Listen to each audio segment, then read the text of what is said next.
லாங்கில் பார்த்தோம்னா signal green தான் இருக்குது. ஆனால் இருந்தாலும் ஓவர் ஸ்பீடாக போக வேண்டாம், அங்கே போய் பிரேக் தான் பண்ணணும். ஏன்னா எல்லா வண்டியுமே நிற்கிது பாருங்கள், ஸ்லோவாக தான் மூவ் ஆகுது, நிற்கிது. ஏதோ ஒரு டிராஃபிக் இருக்குது, இல்லைனா பஸ்ஸு வரிசையாக நிற்குமா இருக்கும் ஆள் ஏற்றுறதுக்கு. க்ரீன் இருந்துமே வண்டிங்க போகலை பாருங்கள். நம்ம வந்து லெஃப்ட் லேனை யூஸ் பண்ணிக்கலாம். லெஃப்ட் லேன் யூஸ் பண்ணால் ஈஸியாக போயிடலாம். ரைட் சைடில் நின்னோன்னு வைங்களேன், யூட்டர்ன் பண்ணுற வண்டிங்கெல்லாம் நிற்கும், அதனால் போக முடியாது. பாருங்கள், இந்த பஸ் எல்லாமே யூட்டர்ன் பண்ண தான் நிற்கி, அதனால தான் போக முடியல.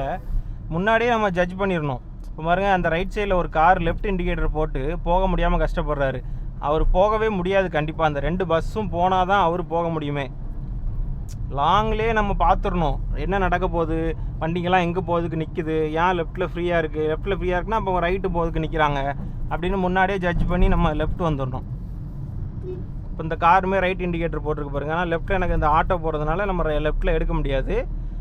நான் ஸ்லோ பண்ணிக்கிட்டேன், லைட்டாக பிரேக் ப்ரெஸ் பண்ணி ஸ்லோ பண்ணால் அந்த கார் போயிடுச்சு, அவ்வளோதான்.